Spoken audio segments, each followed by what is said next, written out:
Apa jadinya jika sedang asik bermain video game kamu malah ditransfer ke dunia lain? Itulah yang terjadi kepada seorang bocah bernama Zuan yang mana ketika sedang asik bermain video game, Zuan tiba-tiba saja masuk ke dalam sebuah dimensi keyboard. Bukan dimensi keyboard biasa, melainkan sebuah dimensi keyboard immortal. Waduh, keren nih. Ya udah deh, nggak usah panjang lebar, mari kita langsung ke alur ceritanya.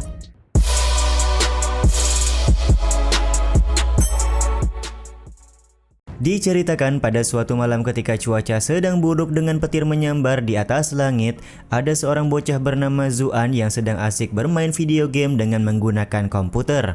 Seperti kebanyakan orang normal bermain video game, Zuan tampak kesal ketika dia kalah dalam game tersebut.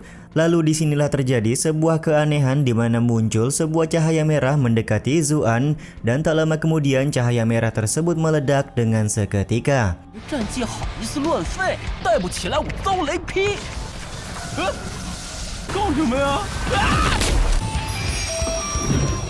Ledakan yang dihasilkan oleh cahaya merah tersebut membawa Zuan ke sebuah dimensi yang dinamakan dimensi keyboard immortal.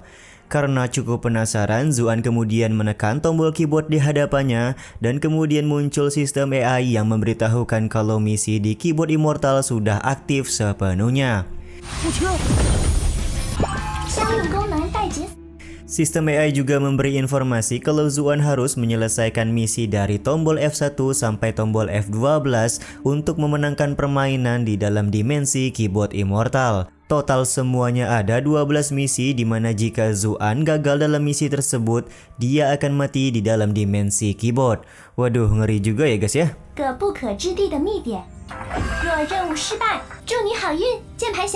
Setelah sistem AI selesai memberikan penjelasan, dia kemudian menghilang dan dengan seketika keyboard immortal di hadapan Zuan masuk ke dalam tubuhnya.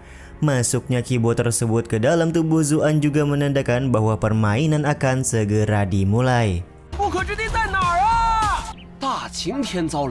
Zuan pun diteleportasikan ke sebuah tubuh yang dimana tubuh tersebut merupakan seorang menantu sampah dari keluarga besar bermarga Chu.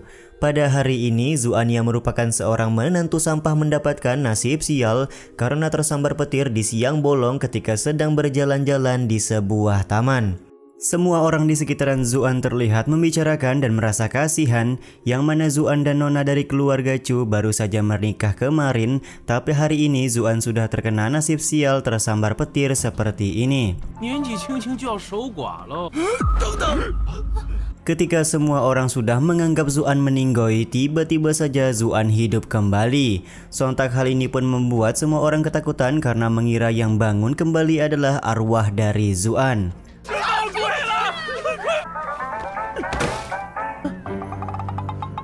Bang MC kita sendiri baru menyadari kalau pada saat ini dia sudah memulai permainan di dalam dunia keyboard immortal. Di saat yang sama ada seorang wanita cantik mendatangi Bang MC sembari memanggil nama Zuan dengan begitu lembut.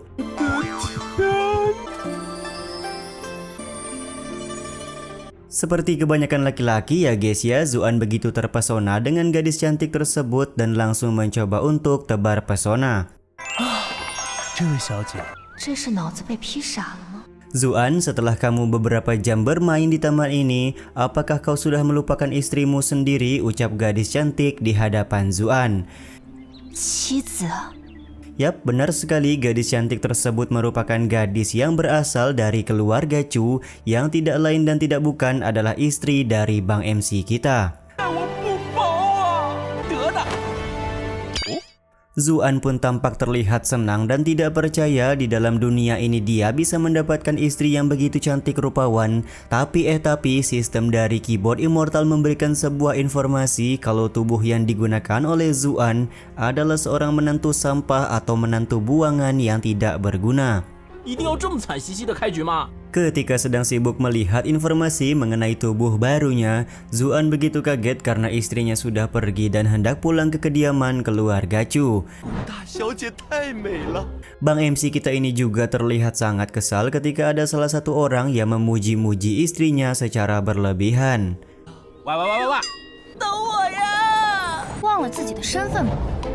Ketika Bang MC hendak menyusul istrinya ke dalam kereta, tiba-tiba saja dia dihadang oleh seorang wanita yang merupakan pelayan dari keluarga Chu.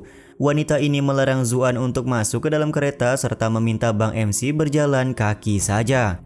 Sementara itu dari arah lain, orang-orang masih membicarakan Zuan yang mendapatkan perlakuan tidak menyenangkan dari pelayan keluarga Chu. Mereka menganggap Zuan begitu menyedihkan karena hanya dengan seorang pelayan keluarga saja dia tidak dihormati.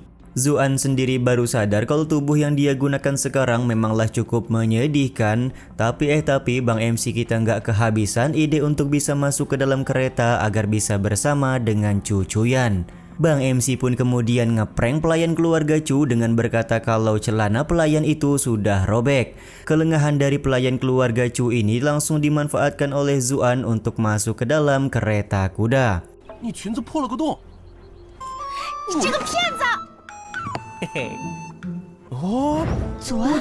Betapa kagetnya Zuan ketika berada di dalam kereta kuda di mana terlihat istrinya sedang membaca buku khusus orang dewasa. Cucuyan pun terlihat langsung menyimpan buku tersebut dan meminta pelayan keluarga Chu untuk membiarkan Zuan duduk di dalam kereta. Tanpa ragu-ragu Bang MC langsung duduk di samping istrinya sembari bertanya apa alasan yang membuat Cucuyan memilihnya sebagai suami. Tentu saja hal ini ditanyakan oleh Zuan karena dia belum mengetahui penyebab tubuh sampahnya ini bisa mendapatkan wanita cantik dari keluarga terkenal. Tiba-tiba saja scene langsung berubah ke kediaman keluarga Chu di mana Zuan tampak bersedih karena sudah mengetahui alasan kenapa Cucuyan memilihnya sebagai suami. Terlihat ada dua orang pelayan yang sedang membicarakan Bang MC di mana ternyata pada hari pernikahannya Zuan masuk ke dalam kamar nona kedua dari keluarga Chu dan mendapatkan musibah tersambar petir di sebuah taman. Sementara itu dari dalam kamar, Zuan tampak bersedih karena nasib malang yang didapatkan oleh tubuhnya ini. Dia pun berniat untuk bunuh diri sembari berharap terlahir kembali sebagai orang yang berguna. Tapi ya begitulah, bukan bunuh diri sungguhan karena Zuan juga masih takut meninggoy.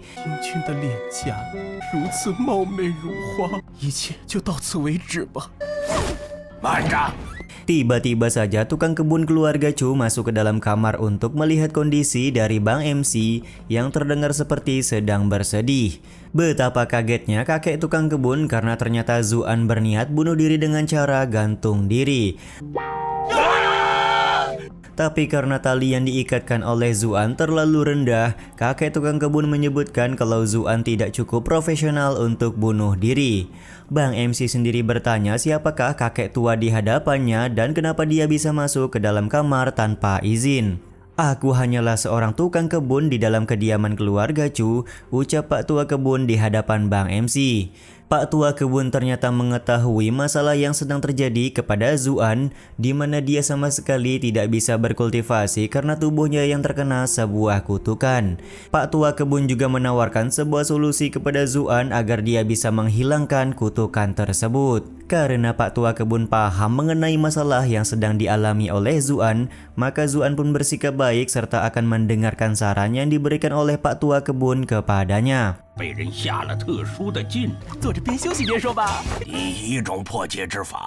Metode yang pertama untuk menghilangkan kutukan adalah dengan menggunakan harta langka yang sangat berharga. Akan tetapi dengan kondisi tubuh dari Zuan pada saat ini tentu saja dia tidak akan pernah bisa mendapatkan harta langka tersebut. Zuan pun penasaran apakah ada cara lain untuk dia bisa menghilangkan kutukan selain dengan menggunakan harta langka. Yap, benar sekali ada cara lain yaitu dengan cara mencapai ranah master, barulah Zuan bisa menghilangkan kutukan tersebut dengan sendirinya. Karena Bang MC kita ini berasal dari dunia modern, jadi dia benar-benar tidak paham apa yang dimaksud dengan ranah master bagi seorang kultivator.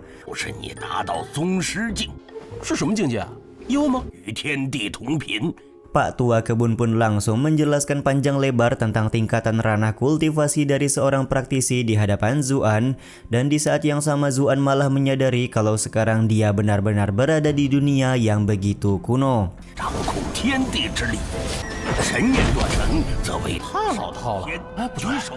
By the way, karena Mimin masih pakai multi subtitle, jadi tingkatan ranah kultivasinya belum bisa Mimin jelasin ya. Setelah Pak Tua Kebun panjang lebar menjelaskan perihal tingkatan ranah kultivasi, Zuan pun kemudian bertanya berapa lama waktu yang dia butuhkan untuk mencapai tingkatan ranah master.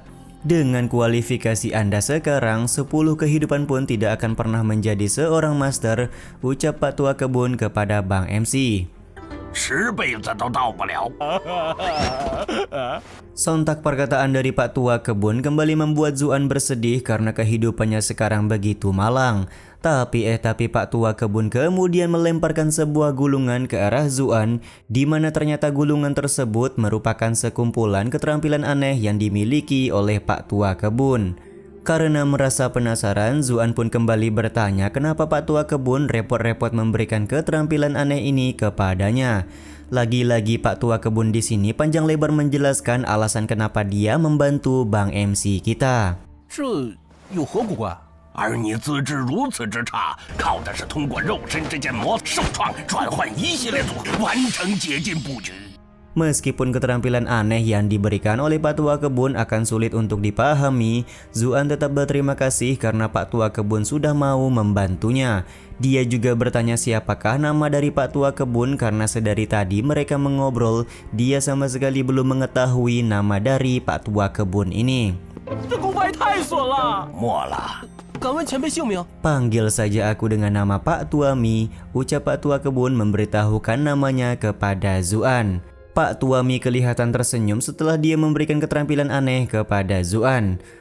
Senyuman yang menyimpan sebuah misteri ya guys ya. 你就叫我米。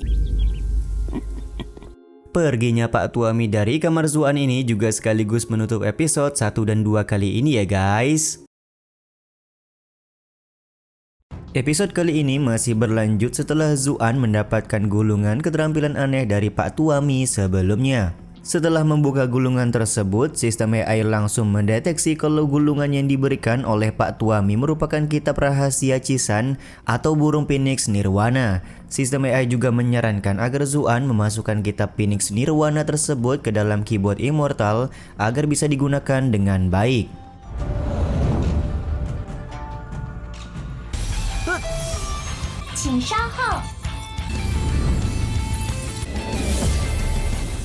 Setelah kitab Phoenix Nirwana dimasukkan ke dalam keyboard Immortal, Zuan juga langsung masuk ke dalam dimensi keyboard. Bang MC harus menunggu sebentar karena pada saat ini sistem AI akan memasukkan kitab Phoenix Nirwana ke dalam tombol F2. Setelah proses selesai, sistem AI memberitahukan kalau Zuan akan mendapatkan 3 kali undian setelah kitab Phoenix Nirwana sepenuhnya bersatu dengan keyboard Immortal. Setiap ingin mengaktifkan fungsi undian, Zuan harus membuat orang lain marah terlebih dahulu. Jika nilai kemarahan dari orang lain tidak cukup, maka Zuan beresiko meninggal pada saat membuka undian dari keyboard Immortal. Sontak hal ini pun membuat Zuan sangat senang karena baru pertama kali dia mendapatkan momen seperti sekarang. 用于抽奖与商城哦，这就是主角的体验吗？是否开始抽奖？ Karena Zuan juga baru pertama kali mengaktifkan fungsi dari keyboard Immortal, maka sistem AI memberikan sebuah hadiah berupa 3 kali undian gratis. Tanpa ragu Bang MC kita ini langsung menekan tombol enter untuk mendapatkan undian tersebut. Pada undian pertama, Zuan berharap kalau dia berhasil mendapatkan sebuah kostum dewa untuk melindungi diri. Tapi ternyata pada undian pertama Bang MC kita ini gagal mendapatkan hadiah apapun.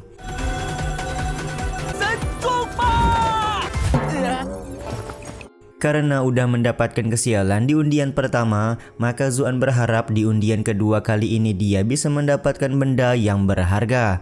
Akan tetapi ternyata Zuan hanya mendapatkan sebuah gelembung kebahagiaan dari keyboard Immortal.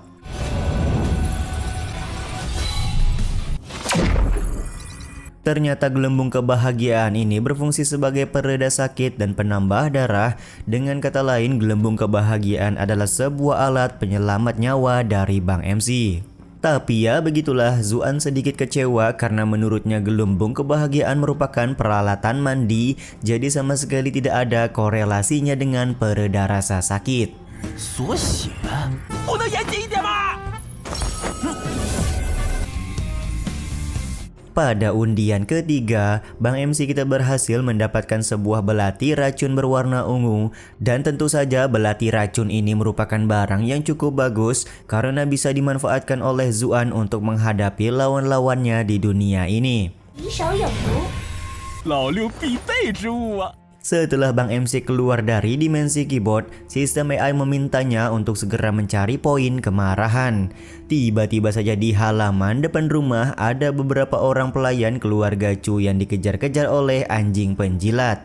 Terlihat anjing penjilat tersebut mencoba untuk menyerang Zuan. Beruntung di sini Bang MC mempunyai sebuah ide bagus dengan melemparkan belati beracun agar belati tersebut diambil oleh si anjing penjilat itu. Semua rencana Zuan terbilang cukup berhasil karena di dunia kultivasi ataupun di bumi, anjing penjilat selalu mengambil sebuah benda yang dilemparkan oleh orang di hadapannya.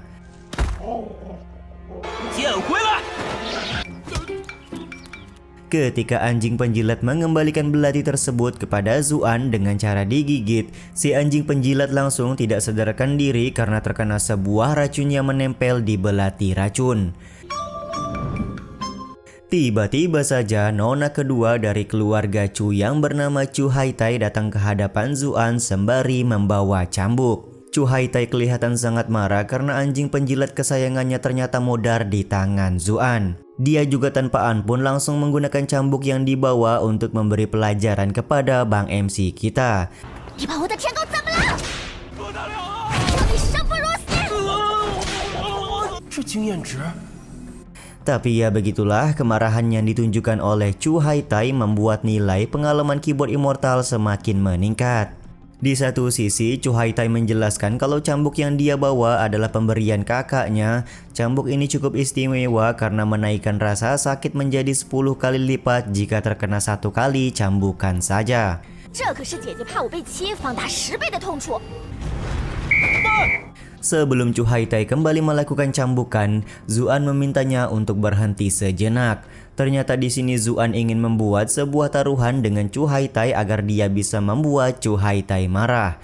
Tentu saja taruhan ini bertujuan menambah poin pengalaman dari keyboard immortal. Taruhan yang diinginkan oleh Zuan adalah jika dia menangis atau merintih kesakitan ketika terkena cambukan, maka Chu Haitai harus melupakan kematian anjing penjilat dan melupakan masalah yang terjadi ketika hari pernikahannya dengan Chu Chuyan. 我们俩打一个赌，咱们就一笔勾销。 行， Tanpa diduga, Chu Haitai di sini terlihat setuju dengan taruhan yang dikatakan oleh Zuan. Momen ini pun membuat Zuan kaget karena dia sama sekali tidak mendapatkan poin kemarahan apapun dari taruhan yang dibuat. Karena dirasa cukup kurang, maka Zuan kembali membuat sebuah kesepakatan dengan Chu Haitai. Zuan mau jika dia menang dalam taruhan, Chu Haitai harus memanggilnya dengan sebutan kakak ipar. Tampak di sini Zuan langsung mendapatkan poin kemarahan dari Chu Haitai setelah dia mengucapkan kata-kata tersebut. Di saat yang sama, Chu Haitai juga meminta Zuan untuk berlutut meminta maaf jika dia kalah dalam taruhan kali ini. 姐夫， 本小姐要你跪下来，受死吧！ Ketika Chu Haitai sudah memulai cambukan pertama, Zuan kembali memintanya untuk berhenti sebentar. Zuan di sini beralasan kalau dia mau minum sebentar sebelum melanjutkan ke cambukan selanjutnya. Padahal mah di sini Zuan membuka kartu undian untuk mengambil gelembung kebahagiaan. Meskipun cukup yakin kalau gelembung kebahagiaan bisa mengurangi rasa sakit cambukan dari Chu Haitai, Zuan sedikit ragu karena gelembung kebahagiaan ini bisa digunakan 5 kali saja. 想先喝口水，这东西到底怎么用啊？ By the way guys, gelembung kebahagiaan ini penggosok badan ketika mandi ya. Bang MC kita langsung menggosokkan gelembung tersebut di tangannya dan langsung duduk santuy menerima cambukan dari Chu Haitai. Tapi sebelum dicambuk, Zuan meminta Chu Haitai tidak menyambuk bagian wajah karena wajahnya yang tampan ini adalah bagian favorit dari Chu Chuyan istrinya. 这是你姐姐的心爱之物，不打脸的。 就把它打坏了吧。 Setelah menerima beberapa kali cambukan, kekuatan dari gelembung bahagia langsung aktif. Tampak Zuan sama sekali tidak merasakan kesakitan dan malah kelihatan sangat senang menerima cambukan dari Chu Haitai. Sementara itu dari arah luar rumah, dua orang pelayan keluarga Chu sedang asik mengintip momen yang sedang terjadi antara Zuan dan juga Chu Haitai. 我有异常感受。太爽了！ Setelah mendapatkan 7 kali cambukan, Zuan sama sekali belum merasakan kesakitan meskipun badannya sudah babak belur. Kondisi ini pun membuat Chu Haitai merasa heran dan merasa kalau Zuan punya fetis yang sangat aneh.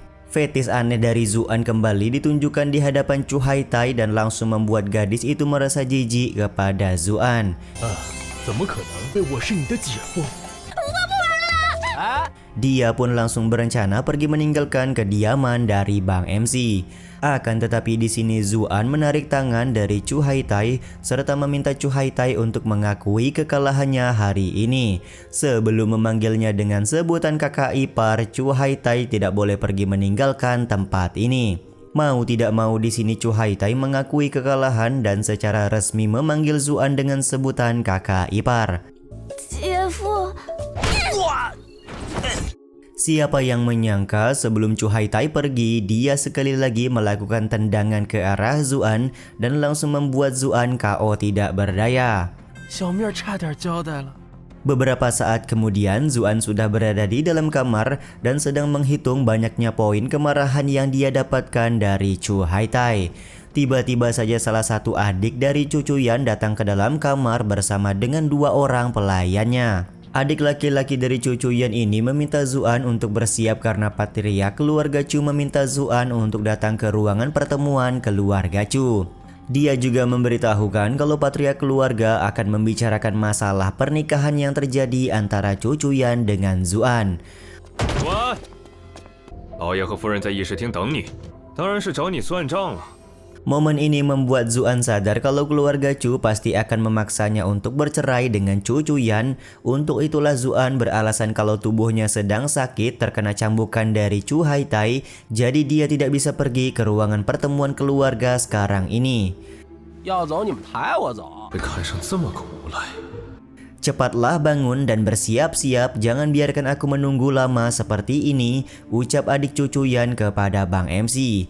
Tapi tetap saja Zuan di sini enggan untuk pergi dari kamarnya. Mau tidak mau di sini 2 orang pelayan keluarga Chu langsung menggotong Zuan untuk dibawa ke ruangan pertemuan keluarga. 我可是楚家姑爷。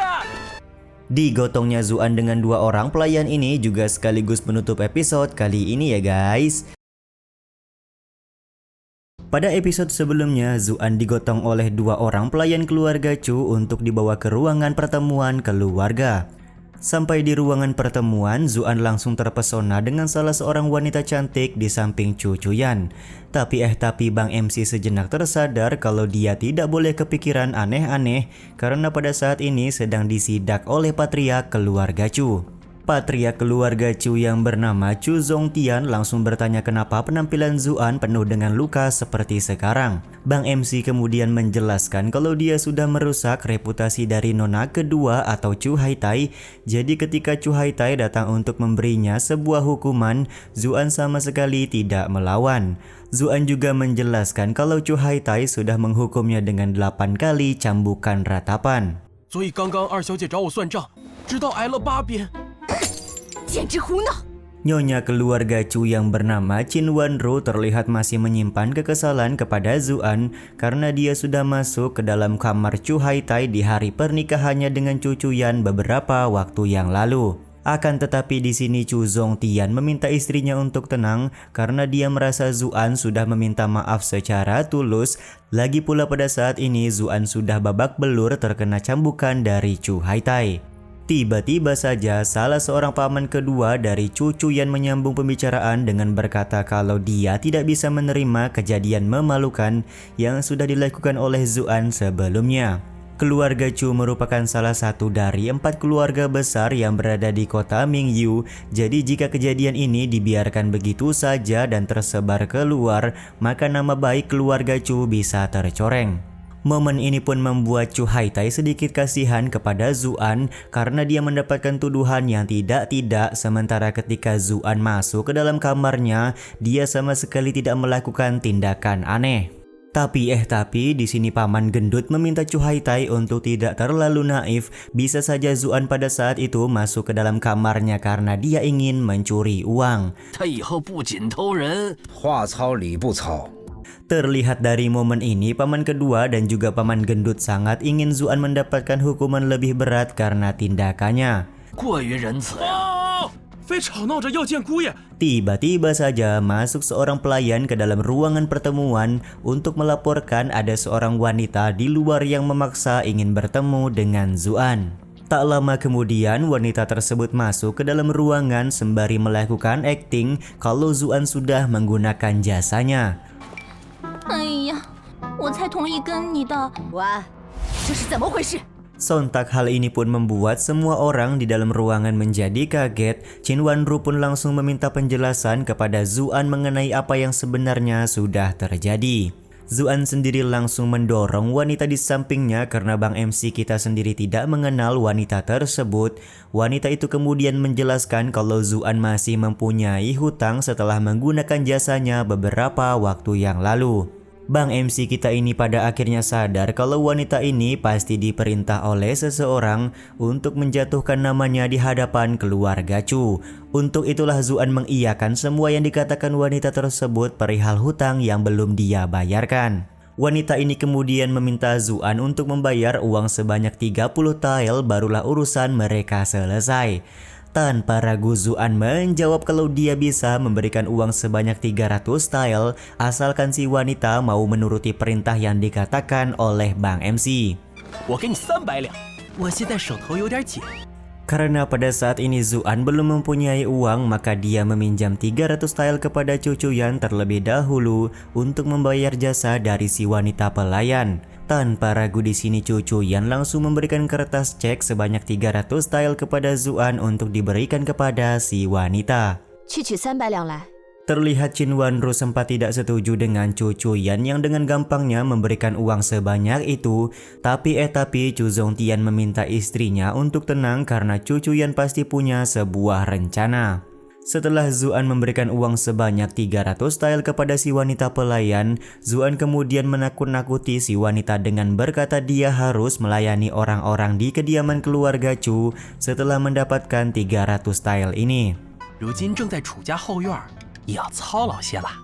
我刚刚说的都是假的。 Karena si wanita merasa takut, akhirnya dia mengakui semua yang dikatakan barusan adalah kebohongan. Si wanita juga mengakui ada seseorang yang sudah menyuruhnya untuk menjatuhkan nama baik dari Zuan di hadapan seluruh anggota keluarga Chu. Cucu Yan sendiri langsung bertanya siapakah orang yang sudah menyuruh wanita tersebut. Wanita ini menjawab kalau dia tidak tahu identitas dari tuan yang sudah menyuruhnya. Tuan itu hanya memberinya 20 tael perak untuk menjatuhkan nama baik dari Zuan. Si wanita pun kemudian bersujud meminta maaf karena sudah membuat kekacauan di ruangan pertemuan keluarga Chu. Tapi karena dia sudah membuat onar, paman kedua dan paman gendut pun meminta pelayan untuk segera membawa wanita tersebut keluar. 求老爷奶奶放过我吧！哎呀，放过我吧！跪下！ Di saat yang sama, Zuan kemudian meminta maaf kepada ayah dan ibu mertuanya karena dia sudah membuat kesalahan. Chu Zongtian sendiri tampak memaafkan Zuan dan tidak ingin masalah Zuan diperlebar lagi. Meskipun begitu, Chu Zongtian tetap meminta Zuan untuk lebih disiplin lagi lain kali dan jangan membuat onar lagi. 大家都别提了。 谢谢岳父。 Bang MC sendiri tampak senang ketika mendengar perkataan dari Chu Zongtian, tapi Zuan langsung pingsan karena tubuhnya masih terluka cukup parah efek cambukan dari Chu Haitai. 把祖安带回去养伤。 Singkat cerita, ketika Zuan sudah sadarkan diri di dalam kamar, dia masih memikirkan kejadian beberapa saat yang lalu. Zuan masih bingung siapakah orang yang sudah meminta wanita pelayan untuk menjatuhkan namanya di hadapan anggota keluarga Chu. Tiba-tiba saja Chu Haitai masuk ke dalam kamar untuk meminta maaf kepada Zuan. Chu Haitai cukup menyesal karena dia tidak bisa menjelaskan kepada seluruh anggota keluarga Chu kalau Zuan tidak bersalah ketika dia masuk ke dalam kamarnya pada waktu itu. Chu Haitai juga berjanji akan melindungi Zuan ke depannya. 以后本姑娘会罩着你的。Setelah Chu Haitai pergi, Zuan kembali berteriak karena efek samping dari penggunaan gelembung kebahagiaan. Ternyata gelembung kebahagiaan tersebut hanya punya khasiat selama 1 jam saja. Jika sudah lewat 1 jam, maka Zuan akan merasakan rasa sakit. 不接受任何投诉与赔偿。 太及时了！ Tentu saja pemberitahuan dari sistem AI tersebut membuat Zuan marah. Dia cukup kecewa karena sistem AI tidak memberi informasi sejak awal. 米老头， Tiba-tiba saja Zuan kembali berteriak karena kedatangan Pak Tuami ke dalam kamar. Pak Tuami langsung mendekat ke arah Bang MC untuk melihat perkembangan kultivasi dari Zuan. Tapi Zuan malah salah sangka karena mengira Pak Tuami hobinya jeruk makan jeruk. Pak Tuami pun kemudian memberitahukan kalau saat ini kultivasi Zuan sudah meningkat ke level 2 dan hampir masuk ke level 3. Tentu saja perkembangan kultivasi Zuan membuat Pak Tuami merasa heran. Meskipun gulungan keterampilan aneh yang diberikan oleh Pak Tuami sebelumnya cukup berguna, tapi dengan kondisi tubuh Zuan sekarang dia tidak mungkin bisa masuk ke level 2 secepat ini. Zuan pun mulai berpikir kalau kitab Phoenix Nirwana yang diberikan oleh Pak Tuami kemarin sangatlah berguna. 正常人修炼，仅短短时间至于提升这么快。 最难的元气入体这关，我填满了接近3个法阵。 Selain itu, cambukan dari cambuk ratapan Chu Haitai kemarin benar-benar membantu Bang MC mencapai level 3. Karena Pak Tuami tahu kemampuan dari cambuk ratapan, sedari itulah dia sedikit khawatir terhadap kondisi Zuan yang saat ini babak belur. Pak Tuami pun kemudian memberikan obat kepada Zuan agar Zuan bisa cepat pulih. Pemberian obat dari Pak Tuami tentu saja membuat Zuan sangat berterima kasih. Bang MC kita juga masih bingung harus membalas kebaikan Pak Tuami dengan cara seperti apa. Tenang saja, hingga pada saatnya nanti kau akan tahu apa yang sebenarnya aku inginkan darimu, ucap Pak Tuami kepada Zuan. 你就会知道的。 Setelah Pak Tuami keluar dari dalam kamar dengan cara menembus dinding, Zuan kemudian membuka keyboard immortal untuk melihat poin pengalaman yang dia dapatkan hari ini. Total poin 1444 yang didapatkan oleh Zuan kebanyakan didapat dari kemarahan Chu Haitai. Tanpa ragu Bang MC juga akan melakukan undian untuk mendapatkan hadiah dari keyboard immortal. Ketika Bang MC mulai mengundi, ternyata di sini keyboard immortal hanya menunjukkan bagian angka saja. Usut punya usut, ternyata kemarin Zuan bisa mengundi semua tombol keyboard karena undian tersebut merupakan bonus yang dia dapatkan. Jadi pada hari ini Zuan hanya bisa mengaktifkan sebagian tombol dari keyboard immortal karena poin pengalaman yang dia dapatkan belumlah cukup banyak. 后续功能还未解锁。等等，概率岂不是？ 开始抽奖， 这位置风水不行。 Setelah melakukan beberapa kali undian, tampak Zuan terus-terusan zong. Dia pun kemudian mencari feng shui yang tepat agar bisa mendapatkan keberuntungan di undian selanjutnya. Sementara itu dari arah luar, Yuer si pelayan keluarga Chu terlihat sedang mengawasi gerak-gerik Zuan di dalam kamar. 你这什么非洲人体质啊！换取一次中奖机会。 Kembali ke Zuan, pada akhirnya Bang MC kita ini berhasil mendapatkan hadiah di tombol angka nomor 1. Hadiah yang didapatkan oleh Zuan berupa ramuan penyembuh bernama Xinchun. Tanpa banyak cincong lagi, Zuan pun langsung meminum ramuan tersebut dan merasakan langsung kalau ramuan Xinchun cukup berguna untuk menyembuhkan luka-luka di tubuh Bang MC. 恭喜获得恢复。 看着道和游戏里的补血瓶。 Setelah semua luka di tubuh Zuan sembuh, Bang MC berniat kembali melakukan undian selanjutnya. Di saat yang sama Yuer berpikir kalau Zuan pasti sudah gila karena sedari tadi dia berbicara sendiri. BTW guys, orang lain gak bisa ngelihat kehadiran dari sistem AI atau keyboard immortal ini ya. 此刻我充满了力量。 Yuer kemudian meninggalkan kamar Zuan dan memanggil seekor burung elang untuk menyampaikan pesan kepada seseorang. Di dalam pesan tersebut Yuer menyebutkan nama tuan muda dan kondisi dari Zuan yang menjadi gila setelah tersambar petir. Ternyata Yuer melakukan semua ini karena tuan muda yang dia sebutkan sudah menyandra anggota keluarganya. 请公子放心，约定放了我族人。Momen Yu'er yang mengirimkan pesan kepada seorang tuan muda ini juga sekaligus menutup episode 5 dan 6 kali ini ya guys. Episode kali ini dimulai dari sebuah tempat yaitu mata air spiritual keluarga Chu. Chu Zongtian mengajak Qin Wanru dan juga Chu Yan untuk melihat langsung kondisi mata air spiritual keluarga Chu yang sudah tercemar. Diketahui pada saat malam pernikahan Chu Yan dan juga Zuan, mata air spiritual sudah dimasuki oleh seseorang dan seseorang tersebutlah yang menyebabkan mata air ini menjadi tercemar. Qin Wanru sendiri tampak kesal karena masalah sebesar ini kenapa Chu Zongtian baru memberitahukan sekarang. Usut punya usut, ternyata Chu Zongtian tidak berani memberikan informasi tercemarnya mata air spiritual karena pada malam itu Qin Wanru sangat marah kepada Zuan. Bisa dibilang Chu Zongtian ini adalah suami-suami takut istri ya guys ya. 灵泉被人污染了，被左岸都气炸了。 Sementara itu Chu Yan punya pendapat pasti ada seseorang yang sudah memanfaatkan Zuan untuk membuat kekacauan serta menarik perhatian semua orang. Setelah itu orang tersebut barulah mencemari mata air spiritual milik keluarga Chu mereka. Chu Zongtian juga punya pendapat yang sama di mana menurutnya Zuan tidak mungkin melakukan tindakan cabul kepada Chu Haitai pada saat di malam pernikahannya dengan Chu Yan.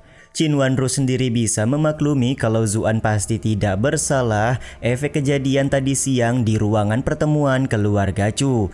Dia juga tidak menyangka kalau Zuan mempunyai keberanian membongkar akting yang sedang dilakukan oleh wanita pelayan. Sementara itu, Chu Yan sendiri masih penasaran siapakah orang yang ingin mempermalukan sekaligus mencelakai suaminya. Begitu pula dengan Chu Zongtian yang sangat yakin kalau ada konspirasi di balik semua kejadian yang menimpa Zuan akhir-akhir ini. Dari mulai malam pernikahan hingga tersambar petir, lalu dituduh sudah berbuat yang tidak-tidak kepada pelayan wanita. 从新婚夜到遭雷，背后必有图谋。 的确像有人在针对他。 不能不管祖安的安危啊！ Karena tidak bisa mengabaikan keselamatan dari menantunya, Qin Wanru dan Chu Zongtian berencana memberi Zuan pengawal ketika bepergian.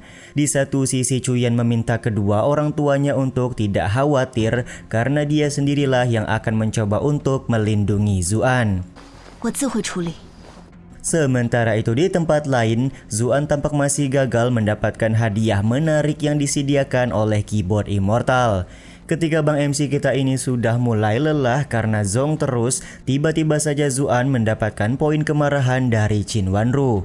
Ternyata Qin Wanru masih menyimpan kekesalan kepada Bang MC efek dari Chu Yan yang harus melindungi Zuan, padahal Zuan adalah seorang laki-laki. Karena nilai kemarahan dari Qin Wanru mencukupi untuk melakukan undian hadiah, tanpa ragu Zuan langsung menekan tombol enter sembari berharap poin kemarahan ibu mertuanya membawa keberuntungan.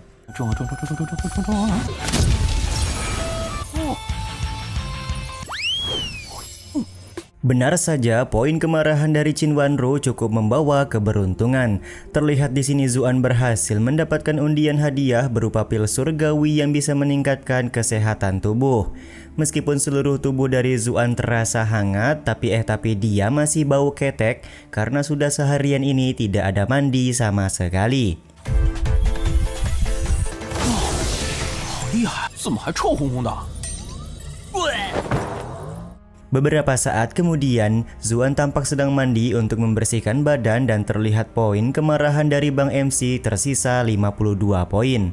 Tentu saja poin yang terbuang karena melakukan undian benar-benar tidak sebanding dengan apa yang sudah dialami oleh Bang MC seharian ini.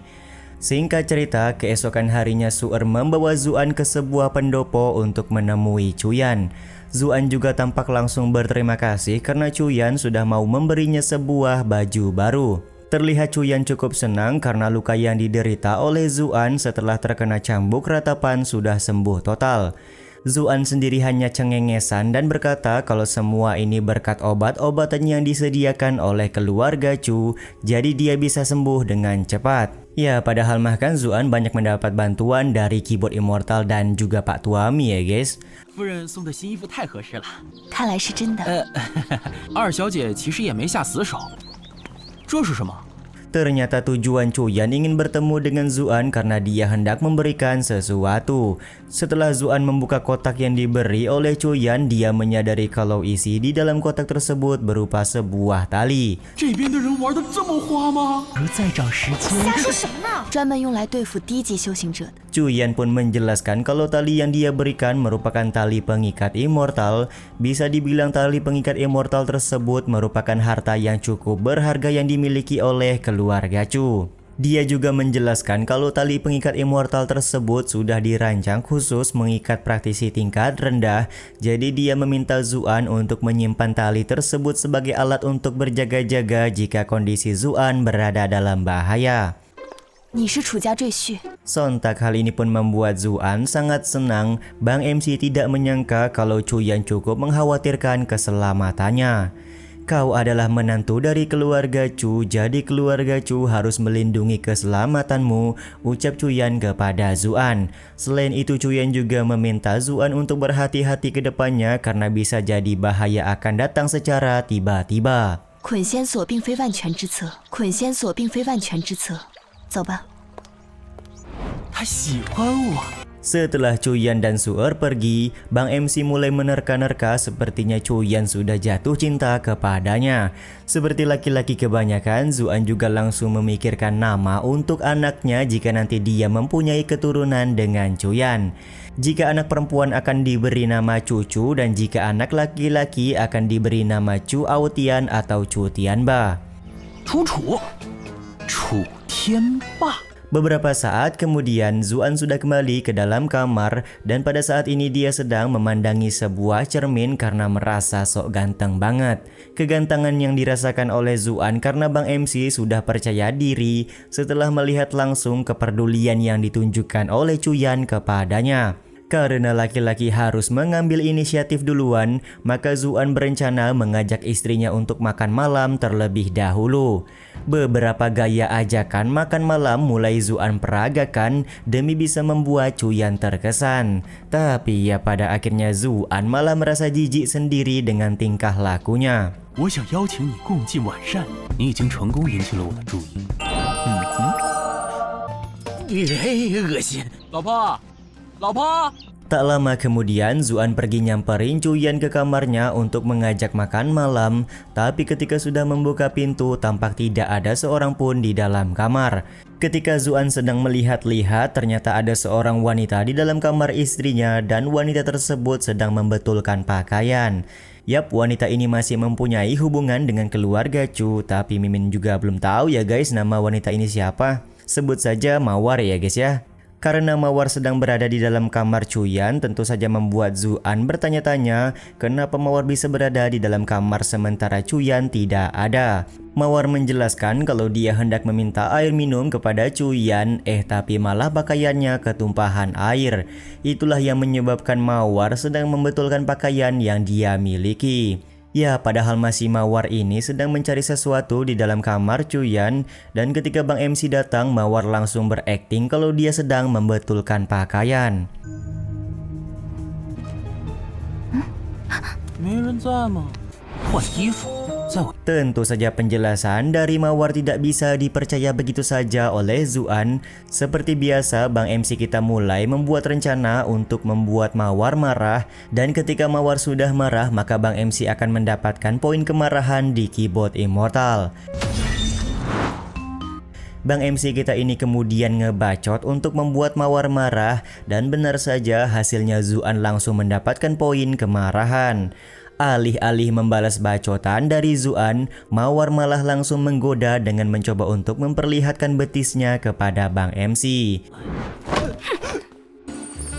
我刚刚那条，在我夫人面前一套。 Meskipun Zuan merupakan pria normal yang suka betis wanita, tapi kali ini dia harus profesional untuk mengetahui motif masuknya Mawar ke dalam kamar dari Chuyan. Sambil mendorong badan Mawar ke arah dinding, Zuan meminta penjelasan kenapa Mawar bisa berada di dalam kamar Chuyan sekarang ini.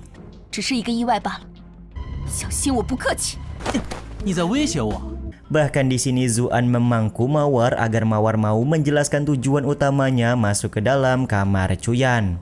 Ketika Mawar sudah sangat kesal dan berniat menyerang Zuan, tiba-tiba saja Su'er bersama dengan Chuyan datang ke dalam kamar. Sontak momen ini pun membuat Zuan kaget karena kok bisa-bisanya dia bernasib sial. Su'er pun kemudian langsung menjewer telinga Bang MC dan membawanya keluar dari dalam kamar Chuyan. Ketika Zuan hendak memberikan penjelasan, Chuyan dan Mawar langsung menutup pintu kamar dan di saat yang sama Su'er juga meminta Zuan untuk tidak terlalu percaya diri dan menganggap Chuyan menyukainya. 哎呦，说变就变。 你别痴人说梦了。 Dan inilah jawaban yang keluar dari mulut Bang MC. Yu'er, kau masih terlalu muda untuk memahami hubungan antara pria dan wanita. 不懂男女之道，懒得跟你争论。不会真误会了吧？ Sambil berjalan keluar, Zuan tampak sedikit khawatir kalau Chuyan sudah salah paham kepadanya. Bang MC fuckboy kita ini berencana datang lagi di lain waktu ke kamar Chuyan untuk menjelaskan kejadian yang sebenarnya sudah terjadi. Perginya Zuan dari kamar Chuyan ini juga sekaligus menutup episode 7 dan 8 kali ini ya guys. Pada episode yang lalu, Zuan membuat istrinya salah paham karena dia sedang berduaan di dalam kamar dengan Mawar.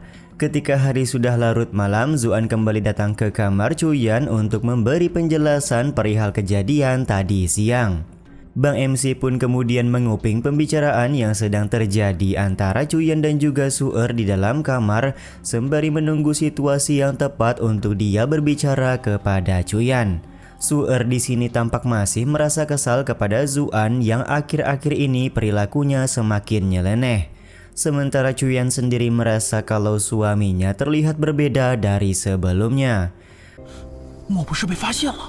Sontak perkataan Chuyan membuat Zuan kaget. Bang MC sedikit panik karena ternyata Chuyan sudah mulai menyadari Zuan yang sekarang cukup berbeda dengan Zuan sebelumnya.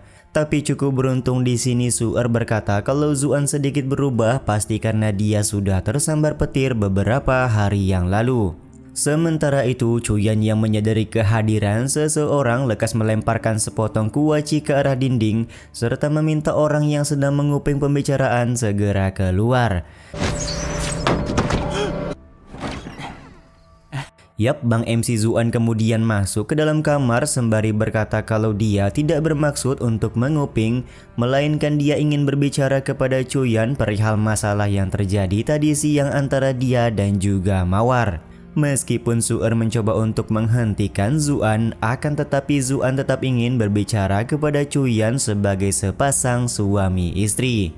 Tapi ya begitulah, Chuyan dengan kekuatannya langsung melemparkan Zuan ke arah pintu karena Zuan mengambil posisi terlalu dekat. Chuyan juga meminta Zuan untuk segera pergi dari kamarnya sekarang juga karena hari sudah larut malam. 夫人未免下手重了些。亲近我们家小姐，你不会真吃醋了吧？ Tapi ya tentu saja Bang MC masih berusaha menjelaskan kalau dia sama sekali tidak melakukan kegiatan aneh tadi siang bersama dengan Mawar. Zuan berkilah kalau Mawar melakukan provokasi, maka sedari itulah dia sedikit memberikan pelajaran kepada Mawar. 我故意激他呢。会因为你拈酸吃醋呢。 Su'er pun kemudian menyambung pembicaraan dengan berkata kalau Nona Chuyan tidak mungkin merasa cemburu kepada Zuan. Lagian menentu sampah seperti Zuan tidak akan pernah mendapatkan cinta dari Nona Chuyan. Bang MC di sini tampak mulai merasa penjelasan seperti apapun yang dia berikan akan sia-sia saja. Sedari itulah daripada pergi tanpa membawakan hasil, Zuan berniat memancing kemarahan Su'er dan juga Chuyan terlebih dahulu untuk mendapatkan poin kemarahan. 出来叫唤呢？人心不古啊，天理啦！ Zuan kemudian ngebacot untuk membuat Su'er dan Chuyan marah. Selain itu Bang MC juga memberikan ancaman kalau dia akan mengabarkan kepada semua orang di tengah kota di mana Chuyan enggan untuk berbicara kepada suaminya sendiri. Selain itu pernikahan antara Chuyan dan Zuan hanyalah sebuah rekayasa semata tanpa ada rasa cinta sama sekali. Zuan juga tidak takut kehilangan reputasi karena memang reputasinya dikenal cukup jelek di sekitaran masyarakat, sementara Chuyan reputasinya akan rusak karena dia berasal dari salah satu keluarga besar yang ada di kota Mingyu. 你既然不与我说话，夫妻的事实说出去，破罐子破摔嘛。你真就这么想留下？ Kalau kau benar-benar ingin berada di kamarku, maka Su'er akan menemanimu malam ini, ucap Chuyan kepada Bang MC. Sontak hal ini pun membuat Zuan dan Su'er kaget, terlebih lagi Su'er menganggap kalau Zuan adalah seorang bencong. 怎么完全不按常理出牌啊？ 不是男人。 Tapi karena ingin mendapatkan poin kemarahan, tentu saja Zuan harus terus memancing Su'er. Bang MC kemudian ngebacot lagi dan membuat Su'er menjadi emosional. Poin kemarahan Su'er bahkan mencapai 99+. Di satu sisi Chuyan kaget karena ternyata Su'er hendak menggunakan kemampuannya untuk menyerang Zuan yang hanya bercanda. 干嘛？ 算了算了， Ketika Su'er mendekat ke arah Zuan, Bang MC lekas berkata kalau dia tidak akan pernah tidur bersama dengan Su'er. Lagi pula saat ini Zuan harus menjaga reputasi dari Chuyan sebagai nona pertama dari keluarga Chu. 家小姐守身如玉的，夫人早点休息。 Sambil membuka pintu, Zuan meminta istrinya untuk tidur lebih awal malam ini. Jika sudah rindu, maka Chuyan bisa memanggil Zuan kapan saja dia mau. Ketika Zuan sudah pergi, Chuyan masih kepikiran perihal Su'er yang hendak menyerang Zuan dengan kekuatannya. Chuyan tidak menyangka kalau Su'er yang notabene merupakan seorang pelayan bisa mempunyai kemampuan seperti itu. 刚刚是我眼花了吗？ 夫人真让你带话， Singkat cerita, keesokan harinya Zuan dibawa oleh seorang pelayan ke sebuah danau kecil di kediaman keluarga Chu. Ternyata pelayan ini mendapat perintah langsung dari Chuyan yang ingin bertemu dengan Bang MC. Tak lama kemudian, Su'er datang secara diam-diam dan langsung mendorong Zuan hingga dia jatuh ke dalam danau. 雪儿， Karena Bang MC tidak terima dengan perlakuan yang didapatkan, maka dia di sini berencana ngerjain Su'er dengan berpura-pura koit. 人呢？ Ketika Su'er hendak menyelamatkan Bang MC, di saat itulah Zuan menggunakan tali pengikat immortal untuk menjerat Su'er masuk ke dalam danau. Pada akhirnya Su'er pun pingsan di dalam danau karena dia sudah kehabisan nafas. 今天让你长长教训。糟了， Zuan pun kemudian membawa Su'er keluar dari dalam air lalu berencana memberikan pertolongan pertama karena saat ini Su'er sudah pingsan. Zuan kemudian meminta maaf kepada dunia karena dia harus membuka pakaian Su'er untuk memberikan pertolongan pertama. Betapa kagetnya Bang MC ketika dia melihat kacang-kacangan berada di dalam baju dari Su'er. Waduh, nih kacang-kacangan buat besarin payudara apa gimana guys ya? Gagal paham Mimin. 为什么还这么瘦啊？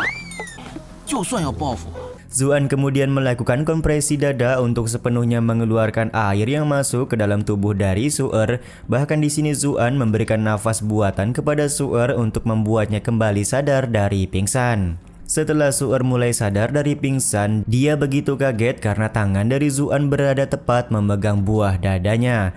Sontak hal ini pun membuat Su'er secara refleks langsung menampar Bang MC kita, dan refleks tamparan dari Su'er juga menghasilkan poin kemarahan sebanyak 99++.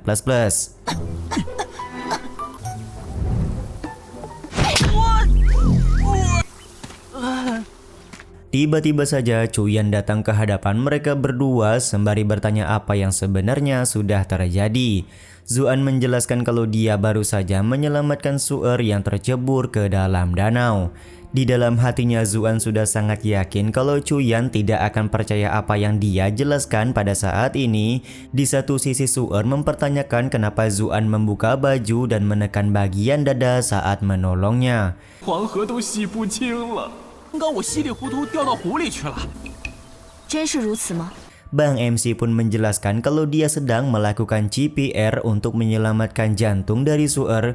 Tapi di satu sisi Zuan juga sadar kalau Su'er dan Chuyan tidak bakalan mengerti apa itu CPR. Yang pada intinya tanpa pertolongan dari Zuan, Su'er pasti saat ini sudah berada di akhirat. Chuyan kemudian meminta Su'er dan Zuan untuk berhenti berdebat. Dia juga meminta Su'er untuk mengganti pakaian terlebih dahulu karena pada saat ini Su'er sudah basah kuyup. 你先别走啊！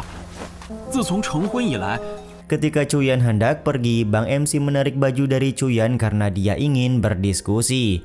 Ternyata di sini Zuan sadar kalau banyak sekali kesialan yang menimpanya akhir-akhir ini, dari mulai tersambar petir hingga mendapatkan tuduhan yang tidak-tidak. Jadi Bang MC meminta Chuyan untuk mencarikan dia pengawal pribadi untuk melayaninya.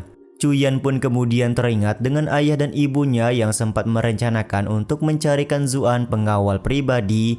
Oleh karena itulah Chuyan menyetujui permintaan dari Zuan dan secepat mungkin dia akan mengirimkan seseorang untuk menjadi pengawal dari Bang MC. 我需要个贴身侍卫，不能不管祖安的安危啊！哇，行业寂寞吧？ Beberapa saat kemudian, Chuyan sudah mengumpulkan beberapa orang pelayan keluarga Chu untuk dijadikan pengawal pribadi Zuan. Karena mereka tahu kalau Zuan adalah menantu sampah, jadi beberapa orang tidak ingin menjadi pengawal pribadi Zuan selain salah seorang bocah bernama Cheng Shoping. 自行上前一步。 Tampak di sini Shoping sama sekali tidak menolak jika dia harus menjadi pengawal dari Bang MC Zuan. 就你了。 Pencarian pengawal yang dilakukan oleh Chuyan ini juga sekaligus menutup episode 9 dan 10 kali ini ya guys. Episode kali ini dimulai dengan Zuan yang sedang tertidur tiba-tiba saja dibangunkan oleh Su'er yang masuk ke dalam kamar. Tapi ternyata Zuan sedang ngelantur karena orang yang masuk ke dalam kamar bukanlah Su'er melainkan Cheng Xiaoping. 姑爷折煞小的了。 Ternyata hari ini merupakan hari pertama bagi Shoping menjadi seorang pengawal atau pelayan pribadi dari Zuan atas perintah dari Chuyan. Di satu sisi Zuan sedikit kaget karena ternyata pelayan yang dicarikan oleh istrinya masih begitu muda. Bahkan di sini Shoping memanggil Zuan dengan sebutan paman. 姑爷，来福还是旺财？ 守口如瓶的守瓶。 Shoping pun akhirnya memperkenalkan diri di hadapan Zuan sembari memberitahukan kalau nama Cheng Shoping merupakan nama pemberian dari Nona Chuyan. Bang MC Zuan sendiri tampak senang karena istrinya memilihkan pelayan untuknya secara pribadi. Selain itu dia meminta Shoping untuk berjaga saja karena hari ini Zuan hendak tidur. Ketika Zuan sedang tertidur, dia sedikit bersin. Sontak hal ini pun membuat Shoping panik dan berlari mengambilkan selimut yang begitu tebal untuk diberikan kepada Zuan. Tapi ketika Zuan terbangun, dia cukup kaget karena ada batu yang begitu besar menimpa tubuhnya. Ternyata batu tersebut hanyalah hayalan dari Zuan semata karena sebenarnya badan dari Zuan hanya ditimpa oleh banyak selimut tebal. 怕您冷，给您加了被子。 Shoping kemudian menjelaskan kalau dia sedikit khawatir karena Zuan kedinginan ketika tidur, jadi sedari itulah dia membawakan banyak selimut. Beberapa saat kemudian, ketika Zuan hendak mencari udara segar, dia hampir menginjak sebuah batu. Tapi belum sempat menginjak batu tersebut, Shoping dengan cepat menendang batu agar Zuan tidak tersandung, tapi inilah yang terjadi. Alih-alih menendang batu, Shoping malah menendang kaki dari Zuan. Zuan yang malang. Melihat Zuan kesakitan, Shoping langsung berlari untuk mengambilkan sesuatu. Ternyata Shoping sudah mengambilkan obat urut untuk mengobati kaki Zuan yang terluka.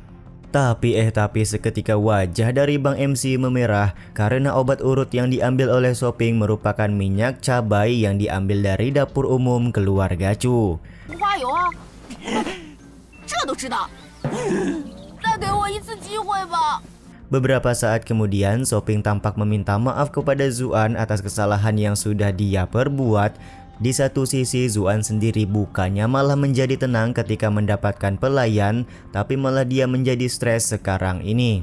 Untuk meredakan stres, Zuan kemudian meminta rokok kepada Shoping dengan memberikan kode benda berasap yang bisa meredakan stres. Di luar Nurul, Shoping malah mengambilkan 3 batang dupa untuk Zuan karena dia menganggap kalau 3 batang dupa bisa digunakan untuk berdoa dan menenangkan diri. 我懂了，喂，你等着！天上的各位神仙， Sontak hal ini pun membuat Zuan kesal. Bang MC kemudian nampol kepala Soping untuk memberi Soping pelajaran. Tapi tiba-tiba saja muncul poin kemarahan karena ternyata adik laki-laki dari Chuyan melihat tampolan yang dilakukan oleh Zuan kepada Soping barusan. Adik laki-laki Chuyan tampak kesal karena Zuan memperlakukan pelayan dengan begitu buruk. Akan tetapi di sini terlihat Soping tidak mengakui kalau dia mendapatkan tampolan dari Zuan sebelumnya. Karena Soping tidak mengaku, pada akhirnya adik laki-laki dari Chuyan pergi meninggalkan kediaman kamar dari Bang MC kita. 他对我挺好。真是废物！喂，到底跑哪儿去了？ Beberapa saat kemudian, Soping sedang mencari-cari kemanakah Zuan pergi, dan betapa kagetnya Soping ketika melihat Zuan sedang memohon sesuatu dengan memeluk betis dari Nona Chu Haitai. 你抽我吧！ Kedatangan Soping tentu saja membuat Chu Haitai dan juga Zuan kaget karena Chu Haitai tidak ingin kehilangan muka karena sudah berdekatan dengan Zuan. Dia pun langsung menendang Zuan dan pergi begitu saja. Setelah kepergian dari Chu Haitai, Zuan pun bertanya ada urusan apa Soping datang karena adegan dewasa seperti ini tidak boleh dilihat oleh anak kecil. 看什么看？ 您这是病！ Di luar Nurul, Soping berkata kalau dia mengetahui Zuan terkena sebuah penyakit, jadi tentu saja Zuan tidak akan bisa berhubungan dengan wanita. Selain itu, Soping juga mempunyai anggota keluarga yang sakit seperti Zuan, jadi dia bisa memahami apa yang dirasakan oleh Bang MC pada saat ini. Karena Soping sudah mengetahui penyakitnya, Zuan kemudian bertanya di manakah dia bisa mendapatkan pengobatan seperti anggota keluarga Soping yang menderita penyakit yang sama. Soping pun menyebutkan ada seorang tabib terkenal di kota Mingyu yang bisa menolong Zuan. Pada hari ini, Soping bersedia mengantar Zuan untuk pergi menemui tabib tersebut. 寿平啊，这里竟然是个修炼世界。城中的几先生是明月城。 Tapi Zuan begitu kaget ketika mengetahui penyakit yang diderita oleh keluarga Soping adalah penyakit epilepsi. Tentu saja penyakit tersebut cukup berbeda dengan penyakit yang diderita oleh Zuan. 好的，姑爷，我带路。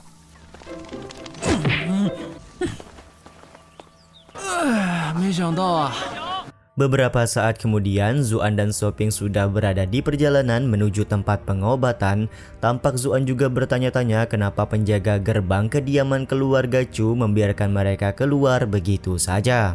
Soping pun menjelaskan kalau penjaga gerbang sudah mengetahui Zuan adalah menantu sampah, jadi Zuan tidak akan bisa membuat keributan di luar dari kediaman keluarga Chu. Sambil berjalan, Soping juga menjelaskan kalau pasar yang mereka lewati sekarang merupakan pasar yang dikelola oleh keluarga Chu. Karena pasar-pasar ini pula keluarga Chu menjadi salah satu keluarga besar yang ada di kota Mingyu sekarang ini. Zuan pun di sini sedikit kaget karena menurutnya di dunia kultivasi biasanya keluarga besar selalu berbisnis tambang dan memelihara binatang monster. Tapi kenapa keluarga Chu malah mengelola pasar seperti ini? Soping pun menyebutkan tidak semua orang bisa menjadi praktisi bela diri, jadi di kota Mingyu yang paling menguntungkan adalah dengan berjualan dan mengurus pasar seperti sekarang. 家的产业啊，可不要小瞧了这两样，是到天地元气去修炼的。 Akhirnya Zuan bisa memahami kenapa keluarga Chu memilih untuk mengurus pasar seperti ini. Di satu sisi, Bang MC bertanya di manakah Chuyan berada karena pada hari ini dia belum ada melihat istrinya. Soping menyebutkan kalau Chuyan sedang pergi keluar, dan di luar Nurul dia juga bertanya kabar dari Su'er kepada Zuan. 大小姐好像出去了，你知道雪儿吗？ Ternyata Soping begitu menyukai dan mengidolakan Su'er si pelayan dari Nona Chuyan. Soping juga meminta bantuan kepada Zuan agar dia bisa bertemu dengan Su'er secara pribadi. Anda adalah paman saya, tentu saja tugas Anda adalah untuk menyatukan kami, ucap Soping sembari berharap kalau dia dan Su'er akan menikah di masa depan. 帮我跟雪儿撮合撮合，蛤蟆自有蛤蟆爱。撮合我俩当然是你的义务。你睁睁眼吧。 Beberapa saat kemudian, Zuan dan Shoping sudah sampai di kediaman tabib bernama Tuan Jiseng. Terlihat orang-orang begitu ramai di kediaman tabib Jiseng karena ingin berobat. Shoping sendiri sudah tidak heran dengan keramaian ini karena tabib Jiseng merupakan tabib terkenal, jadi orang-orang sangat ingin untuk berobat kepadanya. Ketika sedang mengintip sebenarnya apa yang sedang terjadi di hadapan mereka, di saat itu pula Zuan merasa sedikit yakin dengan tabib Jiseng karena tampilan wajahnya seperti Pak Tua yang mempunyai ilmu pengobatan. Sementara itu, Shoping memberikan informasi kalau Zuan harus membayar uang sebanyak 100 tael terlebih dahulu untuk mendapatkan antrian pengobatan. Jika tidak, tentu saja mereka tidak akan bisa berobat dengan tabib Jiseng. 看什么？ 那个， 跟我扒开人群直接上，这神医说不定真有点东西。 几神医立下了规矩。 Sontak hal ini pun membuat Zuan sangat kaget karena ya begitulah Bang MC sama sekali tidak mempunyai uang sebanyak 100 tael yang dikatakan oleh Shoping. Zuan kemudian memohon kepada Shoping untuk meminjamkannya uang terlebih dahulu agar dia bisa berobat dengan tabib Jiseng. Tapi Shoping menyebutkan kalau dia bukanlah orang kaya yang punya uang sebanyak itu. Di satu sisi Zuan nakut-nakutin Shoping dengan berkata kalau dia akan menjual seorang pelayan demi bisa mendapatkan uang 100 tael. Sontak hal ini pun membuat Shoping kaget karena ternyata Zuan berencana menjual dirinya untuk mendapatkan uang sebanyak itu. 你能不能借我一点，周转一下？ 看我像有钱人吗？ 可以买卖仆人丫鬟的吗？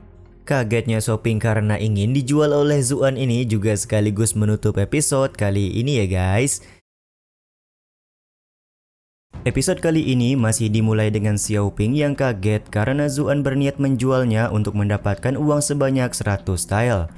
Zuan sendiri menjelaskan kalau dia tidak akan menjual Xiaoping kepada siapapun, tapi di dalam hatinya Zuan berkata kalau Xiaoping berasal dari keluarga besar jadi pasti akan sulit untuk menjualnya. Tapi Xiaoping memberitahukan ada satu hal lagi peraturan yang diterapkan oleh tabib Ji, di mana jika mereka berhasil menyelesaikan tugas yang diberikan, maka akan mendapatkan pengobatan gratis dari tabib Ji. Sontak kali ini pun membuat Zuan secara refleks langsung nampol kepala Xiaoping karena Zuan marah kenapa Xiaoping baru memberitahukan hal tersebut.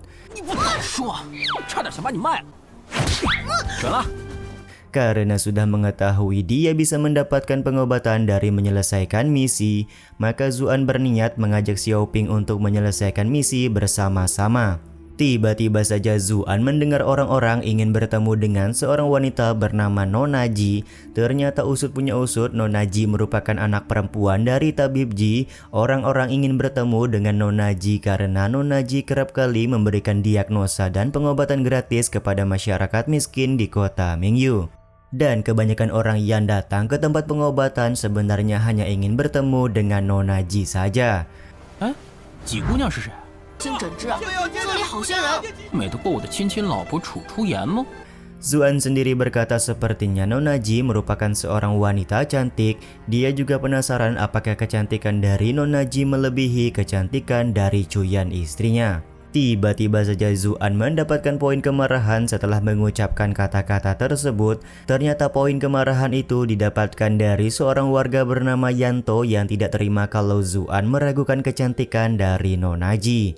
Yanto menyebutkan kalau Nona Ji merupakan wanita cantik dan kecantikannya tidak kalah dari Nona Chuyan, tapi sayangnya dia sedikit kecewa karena ternyata Nona Chuyan menikah dengan seorang pecundang. Yap, di sini Yanto belum mengetahui kalau pecundang yang menikah dengan Nona Chuyan adalah Zuan yang berdiri di hadapannya. Sontak hal ini pun membuat Zuan sedikit kesal. Bang MC kemudian mencoba untuk memberi Yanto pelajaran dengan cara mengadu kepada semua orang kalau Yanto ingin mencuri celana dalam dari Nona Ji. 你居然在梦里亵渎几姑娘！你还想偷几姑娘的贴身衣物，也无耻之人！就是。 Benar saja, setelah mendengar aduan dari Zuan, para warga langsung memukuli Yanto di tengah-tengah keramaian. Kejadian ini pun sontak membuat tabib Ji kesal dan lekas meminta semua orang untuk bubar dari kediamannya. Pak Tuaji juga memberitahu kalau anaknya Ling Qianjin sedang mencari obat di pegunungan, jadi sedang tidak ada di rumah pada saat ini. Beberapa orang yang memang datang karena ingin bertemu dengan Qianjin langsung bubar setelah mendapatkan informasi kalau Qianjin tidak ada di rumah. Sementara ada beberapa orang yang masih berdiri di halaman rumah Pak Tuaji karena mereka mempunyai uang untuk membayar pengobatan. Terlihat ada salah seorang warga memberikan sebuah buku salinan yang berharga kepada Pak Tuaji agar dia bisa mendapatkan pengobatan. Sontak hal ini pun membuat Zuan sedikit kesal karena Pak Tuaji hanya mau melakukan pengobatan jika dia mendapat keuntungan. 这是黑市上的孤本啊！这家伙这么嚣张。 Xiaoping pun lekas memperingati Zuan agar tidak menyinggung perasaan dari Pak Tuaji karena kemampuan dari Pak Tuaji ini tidak bisa diprediksi oleh siapapun. Bahkan orang yang terakhir kali membuat masalah benar-benar dibuat tidak berdaya oleh Pak Tuaji. 在几十亿面前可不能乱说话。官府都不管的吗？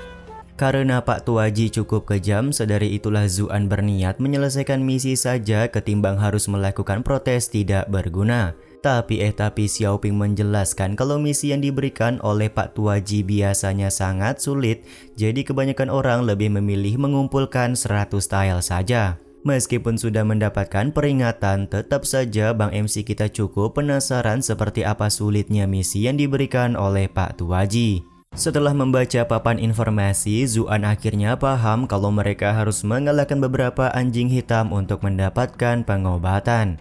Akan tetapi Xiaoping kembali memberi peringatan kalau anjing hitam yang dimaksud adalah serigala hitam di hutan yang setidaknya hanya bisa dikalahkan oleh seorang master level 4. Benar saja Pak Tuaji langsung meminta Zuan untuk pulang saja ketimbang harus membahayakan diri sendiri dengan mengambil misi yang diberikan.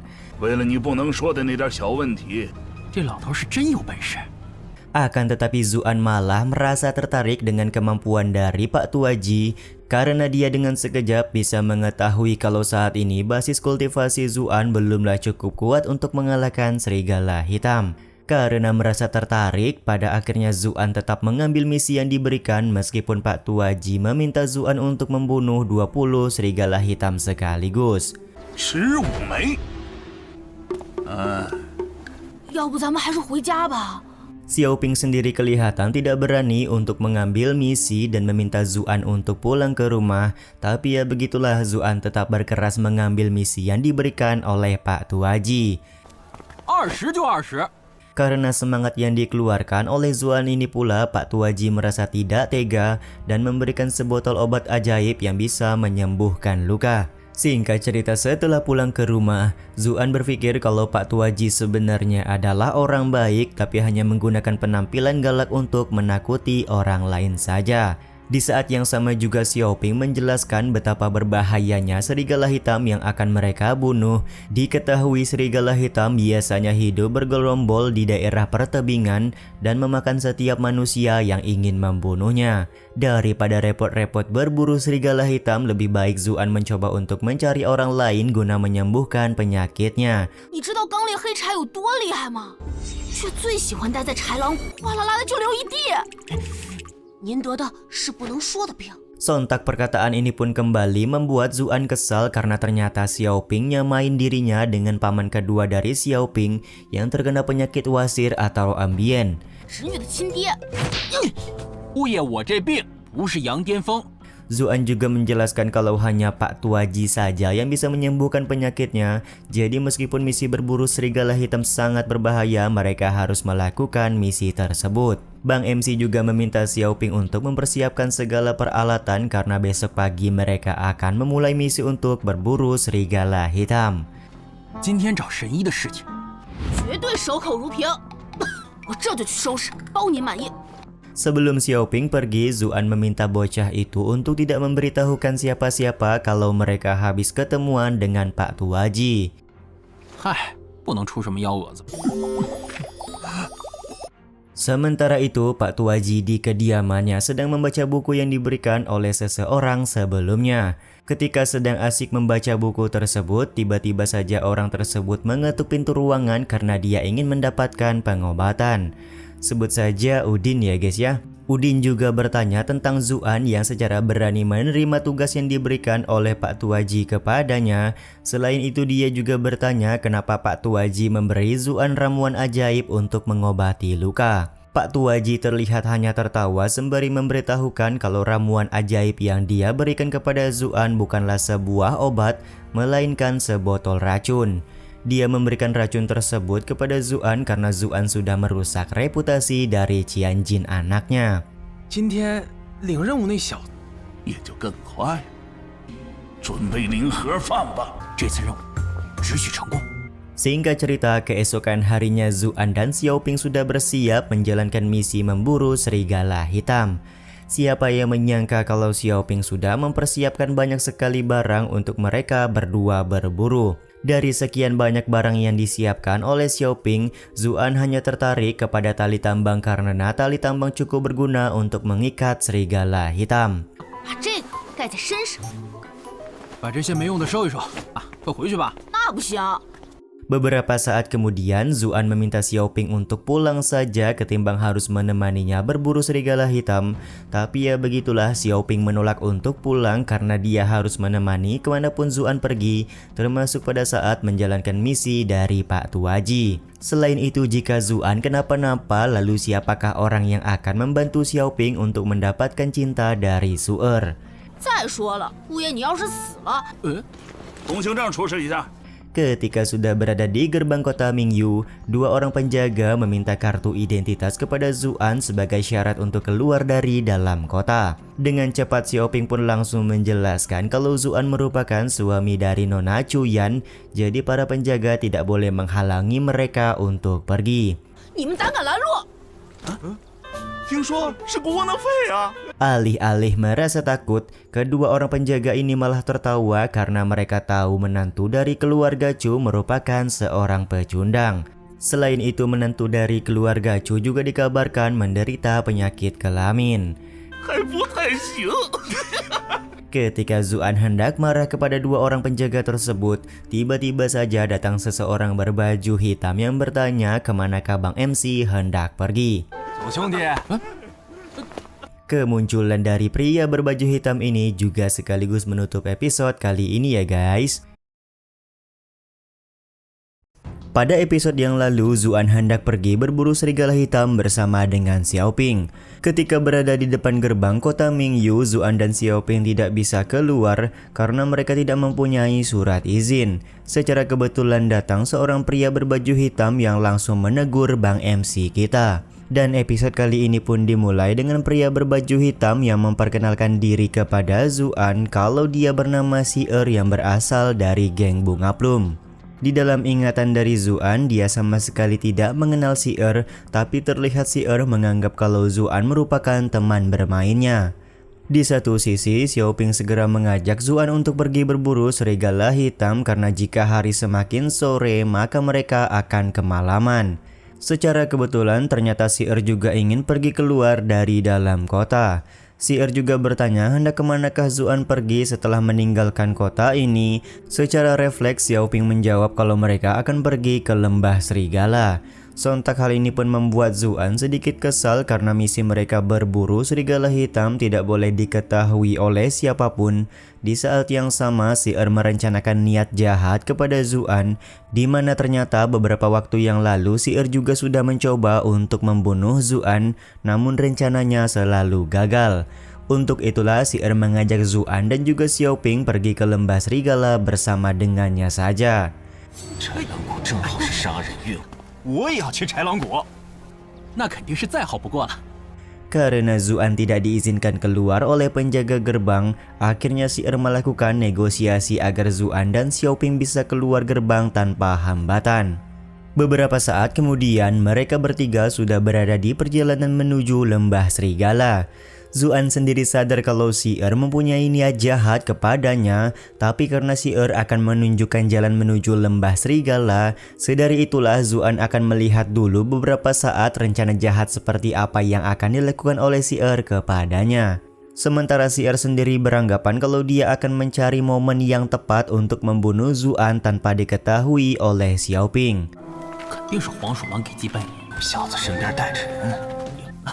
这次多亏12兄相助。 Singkat cerita, mereka bertiga beristirahat di tengah jalan. Tampak Xiaoping dan Zuan berterima kasih karena Si sudah baik hati mau menemani mereka pergi ke lembah serigala.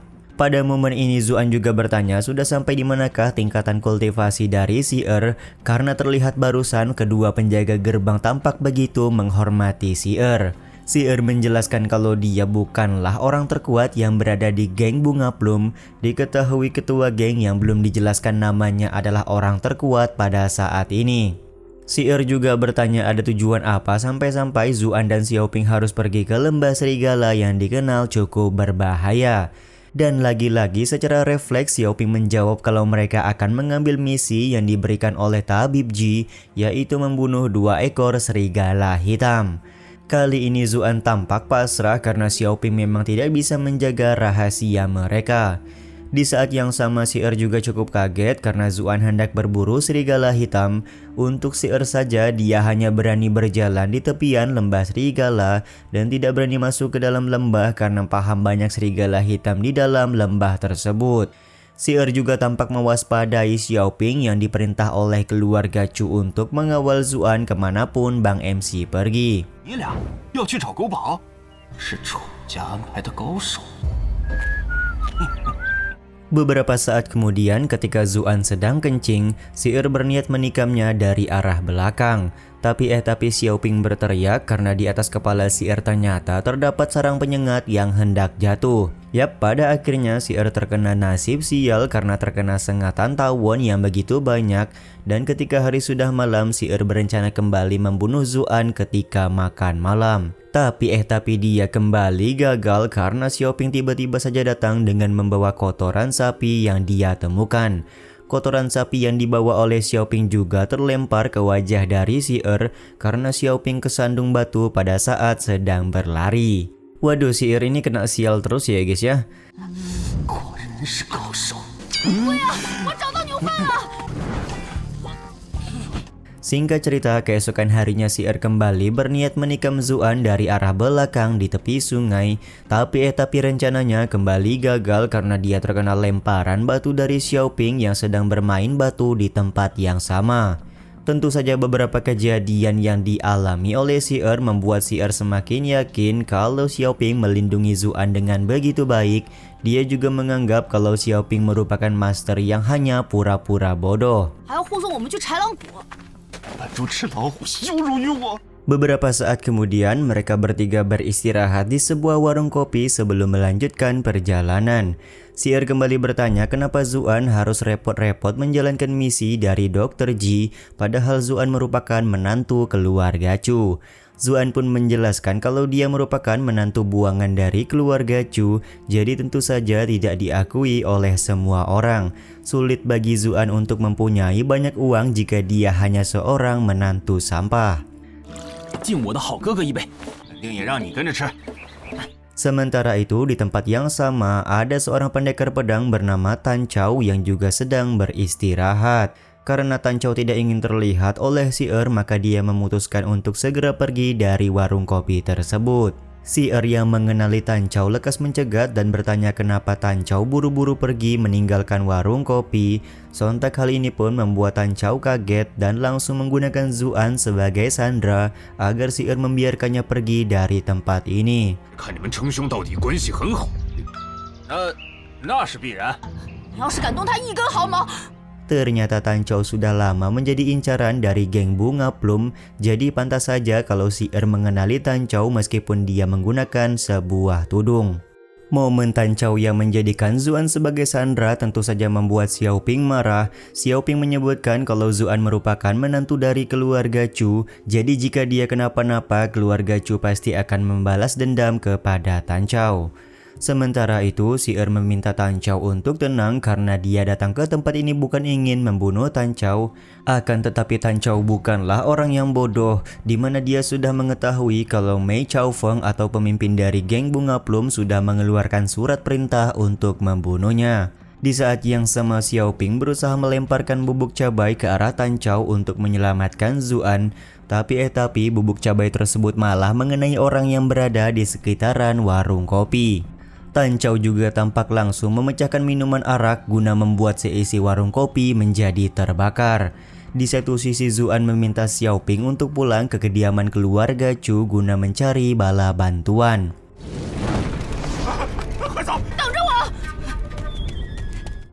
Singkat cerita, Tan Chow sudah membawa Zuan pergi dan terlihat Tan Chow sama sekali tidak berniat membunuh Zuan. Dia kemudian menjelaskan kepada Zuan kalau si adalah orang dari geng Bunga Plum yang ingin membunuhnya. Jadi dengan sangat terpaksa dia harus menggunakan Zuan untuk kabur melarikan diri. Zuan sendiri bisa memaklumi hal tersebut. Lagi pula Bang MC dan si juga tidak terlalu akrab karena mereka hanya bertemu di tengah jalan saja. Karena Tan Chow menganggap kalau Zuan merupakan orang yang baik, maka dia berencana meminta bantuan kepada Zuan untuk memberikan cincin kepada istrinya di kota Mingyu. Zuan sendiri sebenarnya tidak keberatan, tapi dia sedikit ragu karena Bang MC sama sekali tidak mengenal istri dari Tan Chow. Tan Chow pun kemudian menjelaskan kalau istrinya bekerja sebagai penjaga toko dan memiliki tanda lahir identik di bagian tangannya. Jadi Zuan pasti akan mudah menemukan istrinya tersebut. 理解理解，实话和你说，兄弟，我看你倒是一个好人。他手上有个一模一样的。韩兄。 Ketika Zuan hendak pergi meninggalkan Tan Chow, tiba-tiba saja si datang menyusul mereka. Masih cukup beruntung Zuan sempat untuk bersembunyi di balik pepohonan. Si pun langsung bertanya kepada Tan Chow kenapa dia begitu buru-buru pergi serta bertanya di manakah keberadaan dari Zuan pada saat ini. Tan Chow sendiri menolak memberitahukan keberadaan dari Zuan dan langsung menghunuskan pedangnya ke arah si Si lekas meminta Tan Chow untuk tenang karena dia datang kemari bukanlah untuk membunuh Tan Chow. Si juga menjelaskan kalau dia masih mengingat kebaikan dari Tan Chow yang pernah menolongnya pada saat bertarung melawan geng Qinglong. Jadi hari ini si sama sekali tidak akan menyakiti Tan Chow. 哪能和其他人一样？换个地方照样吃得开，以后怕是没机会大块吃肉。 Setelah mengobrol tentang beberapa hal, akhirnya Tan Chow berpamitan pergi kepada si Tapi si meminta Tan Chow untuk berhenti karena dia berniat memberikan Tan Chow beberapa tile perak sebagai bekal selama di perjalanan. Akan tetapi setelah memberikan kantung uang, secara tiba-tiba si menggunakan pisaunya untuk menggorok leher dari Tan Chow.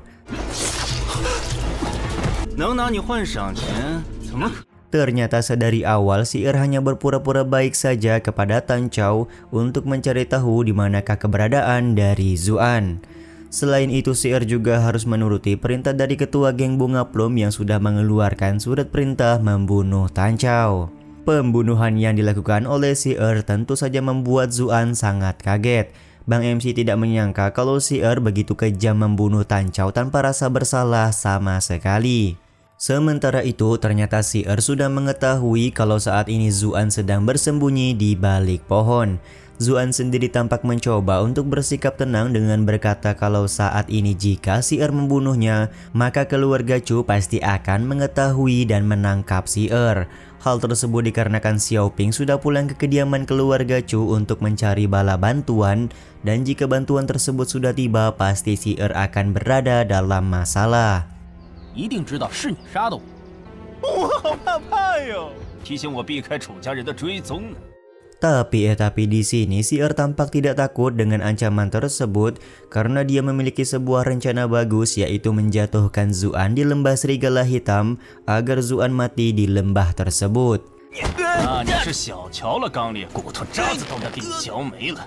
Si kemudian segera mengikat Zuan menggunakan tali tambang dan pergi menuju lembah serigala.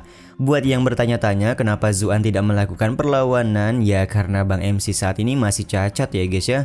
Jadi kultivasinya ini masih bapuk banget. Di perjalanan menuju tebing lembah serigala, Zuan terus berpikir bagaimana cara dia untuk meloloskan diri dari ancaman si Jika Zuan berusaha melawan, tentu saja dia juga akan mati karena tingkatan kultivasi si lebih tinggi ketimbang dirinya.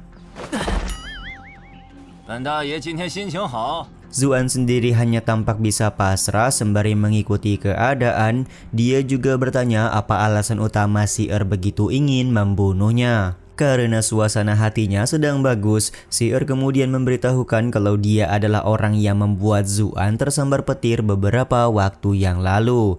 Si berkata semua ini dia lakukan karena Zuan sudah menyinggung seseorang yang seharusnya tidak dia singgung. Sontak hal ini pun membuat Bang MC kaget dan mempertanyakan siapakah orang yang sudah dia singgung sebelumnya. 你为什么要害我？ 这你就不必知道了。